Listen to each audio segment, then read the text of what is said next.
किड्सू channel को subscribe करें ऐसी ही कुछ अनोखी कहानियों के लिए। कहानी का नाम बंदर और लकड़ी का खूंटा। एक नगर के समीप एक मंदिर का निर्माण कार्य चल रहा था। बढ़ई और अन्य मजदूर दिन भर काम करते और दोपहर में विश्राम करते थे।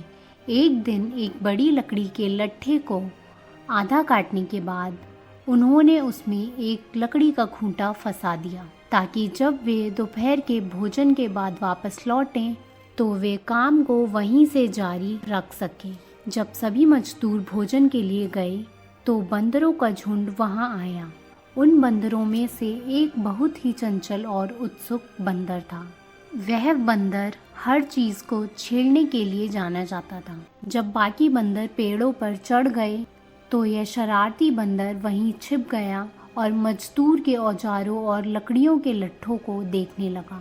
उसने उस आधी कटी लकड़ी के लट्ठे को देखा जिसमें खूंटा फंसा हुआ था।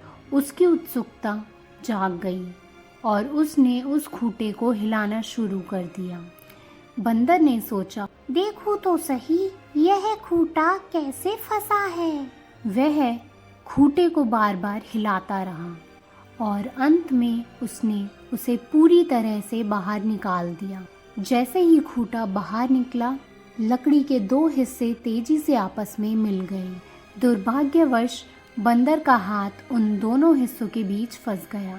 बंदर दर्द से चिल्लाने लगा और छटपटाने लगा, लेकिन कोई भी उसकी मदद करने के लिए वहां नहीं था। उसका हाथ लकड़ी के बीच में बुरी तरह फंस गया था और वह खुद को छुड़ा नहीं पा रहा था। बंदर दर्द से कराहता रहा और अंत में अपनी मूर्खता का एहसास हुआ। यह कहानी हमें सिखाती है कि हमें बिना सोचे समझे किसी भी चीज़ में हस्तक्षेप नहीं करना चाहिए, खासकर जब हमें उसके बारे में जानकारी ना हो, और हमें दूसरों के काम में दखल नहीं देना चाहिए।